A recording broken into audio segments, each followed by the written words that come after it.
हमारे पुरखे इस देश के शासक थे। मैं बताता हूँ उनका इतिहास। हमारे राजा थे वीरभद्र, भस्मासुर, चंड, मुंड, धूम्र, लोचन, मधुकेटभ, समुंड, जालंधर, शंखचूड़, भृंग, दुर्जोधन, हिरण्यकश्यप, हिरण्याकश्यप, शंकासुर, महिषासुर, राजा रावण, बाली, त्रिशंकु, सहस्त्रबाहु, तुलाधर, एकलव्य, आलाउदल, चंद्रगुप्त मौर्य, बिंदुसार और संप्रति कुणाल, ये हमारे वर्गों के राजा हुआ करते थे। इन राजाओं को मारकर हमारे को गुलाम बना लिया। हम इस धरती के शासक थे, हम राजाओं के वंशज हैं। हम मांगने वाले नहीं, हम देने वाले रहे हैं। गुलाम बनाया इन्होंने। सबसे पहले हमारा कानून छीना, पढ़ने का कानून, जो मनुस्मृति अध्याय 4 श्लोक नंबर 80 पर लिखा है, न शूद्राय मत न दधानो उशिष्टम न हविष्कृतम न चासो पद से द्रम न वितमा दहे। इसमें लिखा है मनु ने कि शूद्र पढ़ेंगे नहीं, ये मनु ने लिखा। हमारी शिक्षा को रोक दिया गया। बाबा साहिब अम्बेडकर ने इस मनु के कानून को खारिज करके हमें भारतीय संविधान अनुच्छेद 21 पर पढ़ने का अधिकार दे दिया। अब हम पढ़ेंगे। मनु ने हमें हमारा जीवन बिगाड़ा। मनुस्मृति अध्याय 10 श्लोक नंबर 52 पर लिखा है, वासांस मृत चेलान भिन्न भाण्डेषु भोजनमं कौशणाय समलंकारा परिभृत्या च नित्यसा। इसमें मनु ने लिखा कि शूद्र मुर्दे की फटी उतारन पहनेंगे। इनके भोजन करने के जो बर्तन है वो मिट्टी के फूटे बर्तनों में भोजन करेगा। इनकी महिलाओं के गहने आभूषण सोने चांदी के नहीं होंगे, काले लोहे के पहनेंगे। और ये प्रतिदिन घूमते रहेंगे, जे घर बनाकर नहीं रह सकते। हमारे पास कुछ नहीं बचा, कपड़े नहीं पहन सकते, सोना चांदी नहीं रख सकते, बर्तन नहीं रख सकते, घर नहीं बना सकते। जो मनु ने छीन लिया तो बाबा साहिब अम्बेडकर ने हमें फिर अधिकार दिया। तो बाबा साहिब अम्बेडकर ने कहा कि अब भारतीय संविधान अनुच्छेद 19 पर लिखा है बाबा साहिब ने कि भारत का कोई भी नागरिक भारत की धरती पर मकान बनाकर रह सकता है। ये आजादी दे दी बाबा साहिब अम्बेडकर ने हमें। मनु ने हमें बोलने से रोका, मनु ने बोलने की आजादी को छीना। मनु स्मृति अध्याय 8 श्लोक नंबर 270 पर लिखा है, एक जाति दुजाति सुबाचा दारुणा चिपनम जिव्या फिरापन छेदम जगन प्रभु हो। इसका अर्थ है कि अगर शूद्र बिरादरी का आदमी अपने से ऊंची जाति के सामने अगर कुवचन बोलेगा तो उसकी जेब काट ली जाएगी। ये लिखा है मनु ने, जेब काटने का कानून बनाया। इस धरती पर 211 के लगभग देश हैं, किसी भी देश में जीव काटने का कानून नहीं है। भारत में ये बहुजन समाज के ऊपर लागू किया, हमारी बोलने की आजादी छीनी। बाबा साहिब अम्बेडकर ने इस कानून को खारिज करके भारतीय संविधान अनुच्छेद 19 पर लिखा है, बोलने की स्वतंत्रता, हम अपने विचार बोल सकते हैं। ये आजादी हमें बाबा साहिब अम्बेडकर ने दे दी है। यही नहीं, मनु ने हमारे धन कमाने का अधिकार छीना। हम धन नहीं कमा सकते, हम निर्धन रहकर गुलाम बनाए गए। तो मनुस्मृति अध्याय 10 श्लोक नंबर 129 पर लिखा है मनु ने कि सकते नापी शूद्रेण न कार्यो धन संचया शूद्रो ही धर्मासा ब्राह्मण ने वबादते। इसमें मनु ने लिखा कि शूद्र कितना भी सामर्थ्यवान हो फिर भी वो धन कमा के घर में इकट्ठा नहीं रख सकता, क्योंकि शूद्र धनवान शूद्र ब्राह्मणों को तकलीफ देगा। बाबा साहिब अम्बेडकर ने इस कानून को खारिज करके भारतीय संविधान अनुच्छेद 19 पर लिखा है, रोजगार कमाने का अधिकार दिया, धन कमाने का अधिकार दे दिया। आज हम जो भी धन रखते हैं बाबा साहिब अम्बेडकर की वजह से रखते हैं। बाबा साहिब अम्बेडकर ने हमें बराबरी के अधिकार दिए, बहुत सारे अधिकार दिए। तो इन्होंने हमारे जीवन को नरक बना दिया। और यही नहीं, मनुस्मृति में लिखा, मनुस्मृति में गुलाम बनाने के कानून लिखे। मनुस्मृति अध्याय 11 श्लोक नंबर 235 पर लिखा है मनु ने। उसमें लिखा है कि ब्राह्मण से तपो ज्ञानम तपा रसित चतुर्णम वैश्यस्तु तो तपोवार्ता तपा शूद्र से सेवनम। इसमें मनु ने लिखा है कि ब्राह्मण सिर्फ तपस्या करेगा और दूसरा काम नहीं करेगा। क्षत्रिय सिर्फ रक्षा करेगा, तलवार चलाएगा, दूसरा काम नहीं करेगा। और बनिया सिर्फ धन कमाने का काम करेगा, दूसरा काम नहीं करेगा। और शूद्र से कहा, शूद्र तू सेवनम, तू हमारी सेवाएं करेगा। हमारे बाल काटेगा, हमारे कपड़े धोएगा, हमारे पखाने साफ करेगा, हमारे हमारे सब्जी ला कर देगा। बहुत सारे सेवा के कार्य, गंदे कार्य हमें दिए गए। तो बाबा साहेब अम्बेडकर ने हमें क्या दिया? बाबा साहेब अम्बेडकर ने मनुस्मृति के इस कानून को खारिज करके बाबा साहेब ने भारतीय संविधान अनुच्छेद 335 पर लिखा है, 335 पर दिया है कि हम सेवाएं कौन सी करेंगे। बाबा साहब ने लिखा हम सेवाएं करेंगे आईपीएस, इंडियन पुलिस सर्विस, भारतीय पुलिस सेवा, आईएएस, इंडियन एडमिनिस्ट्रेटिव सर्विस, भारतीय प्रशासनिक सेवा करेंगे। अब ना कपड़े धोएंगे ना पखाना साफ करेंगे। ये बाबा साहिब अम्बेडकर ने दिया है। तो नमस्कार प्रिय दर्शक बंधु, मु ओम प्रकाश भीम आर्मी आज कार्यक्रम को आपण मान को स्वागत करे। आशा करे आपण मान समस्ते भलरे थिबे। आपण मान सुनिले ए भीम आर्मी लीडर जनक पूरा गोटे बहुत बड़ समारोह भितरे, रैली भितरे भाषण दौछंती आउ टेक्निक भावरे वर्णना करूछंती। एक्चुअली वीडियोटा बहुत बड़ थिला, आहुरी अनेक विषय आपण शिखि पारि थांते, जानी पारि थांते, किंतु हमको एते लंबा वीडियो परमिशन नाही। केवल आपण मान को सचेतन करिया पई मु जस्ट मेन थिंग टिके आनी थिली बाहर करी।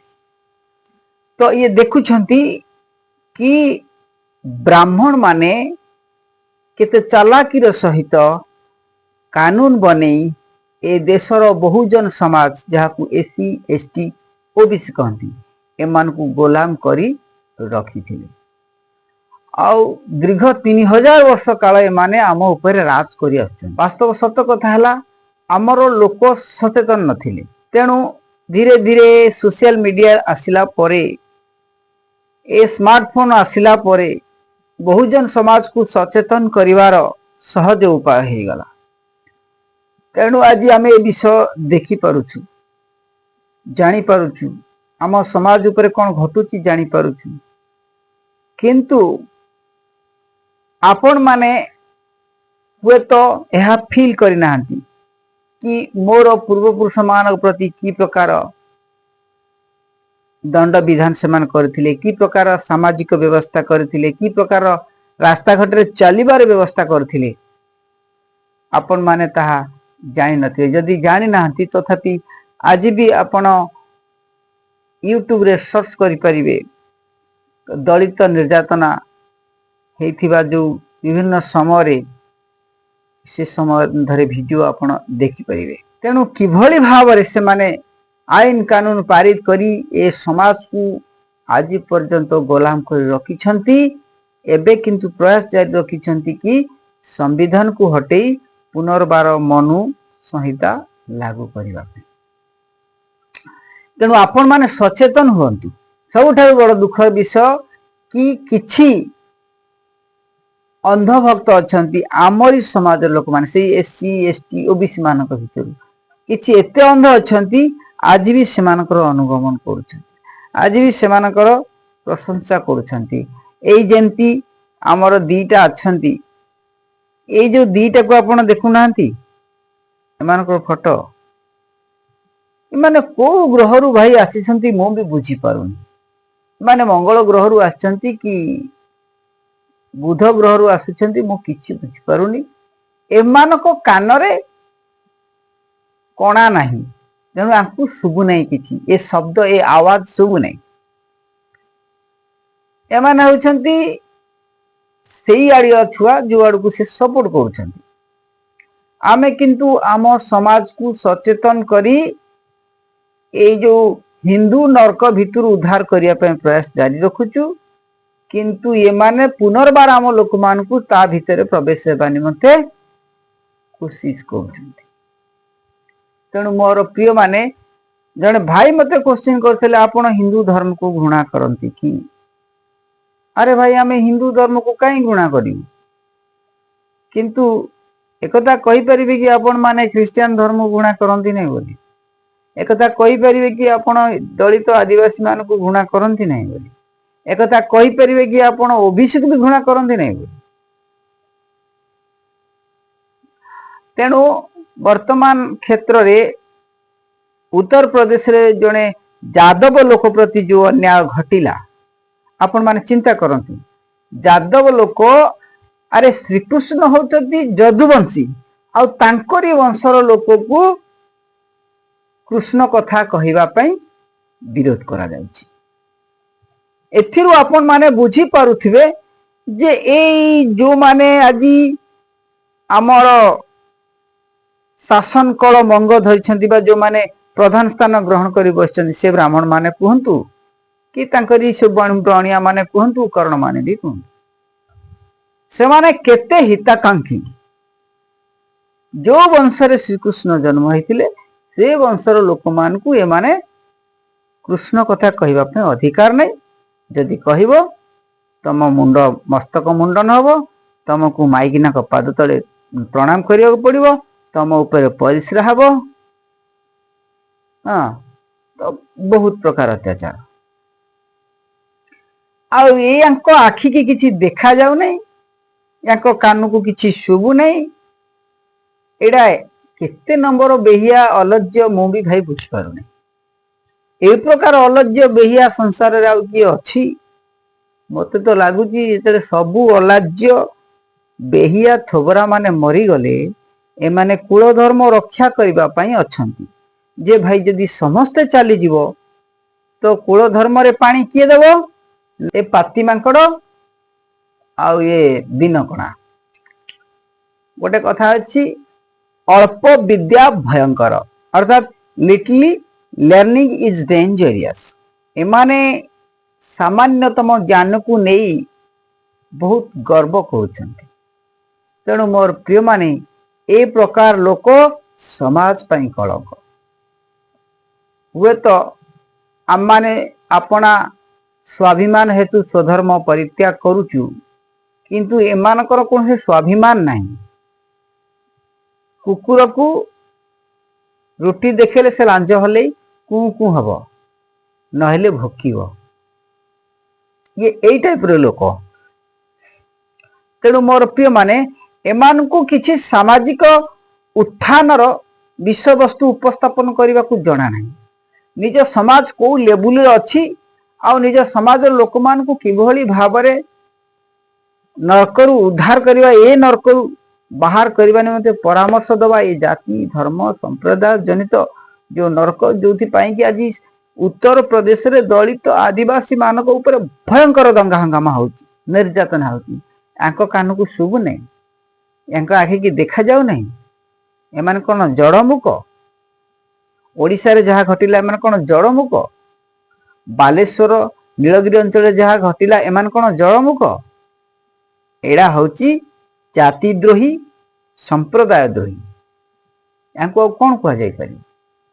तेणु मोर प्रिय माने एभली शब्द कहला पर भी एमाने किछि बुझी पारंते नहीं।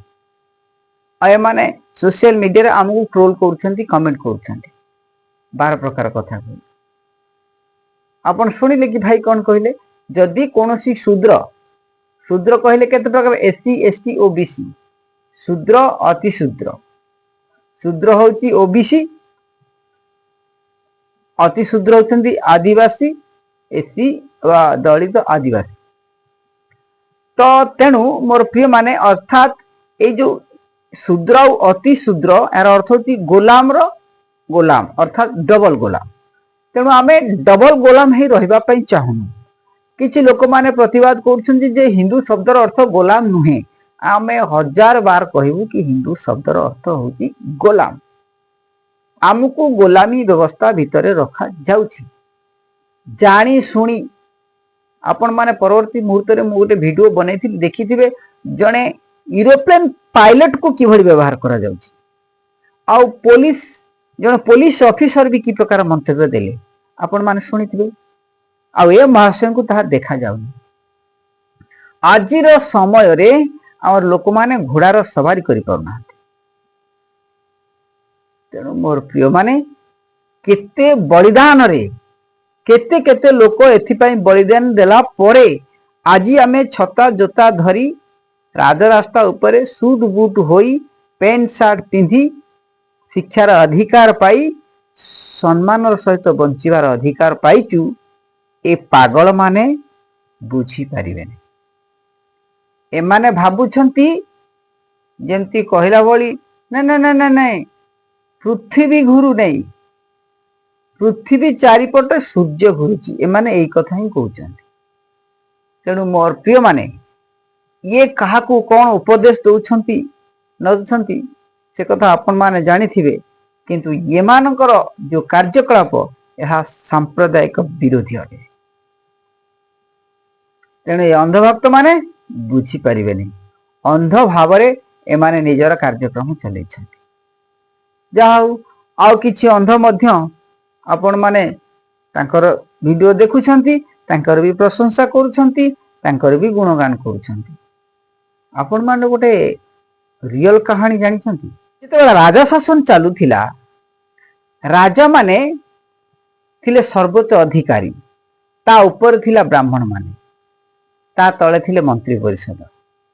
बुझी पारुछंती? तो जदि कोनोसी लोक से समय ग्रामांचल रे कोनोसी लोक विवाह करे, टंका पैसा खर्च करी विवाह करे ओ बहुत दूर दूरांत जाई बहु नेकी सवारी नेकी शगड़ रे बहु धरिकी सेते आसुथिले, सवारी रे आसुथिले। आ बहु धरी आसीबा पई 10 दिन 15 दिन एमती समय मध्य लागुथिला। आ बहु जेतेले आसी निज ससुर घर द्वार मध्य पहुंचीबो, सेठी राजवाटीरू गोटे सवारी आसी लागिबो। आ राजवाटीरू जो सवारीटा आसी लागिबो, बहु अपना ससुर घर ईशान कणे चाउल देई नथिबो, स्वामीर मुह देखि नथिबो, सासु ससुर काहार को चिन्हि नथिबो, संपर्क काहार को जानि नथिबो। सेई ससुर घर सवारी रु ओल्हेई राजांकर सवारी रे बसिबो आ राजबाटी की जीवो। राजबाटी गला परे कोन हबो, ताकू बहुत सुगंधी द्रव्य रे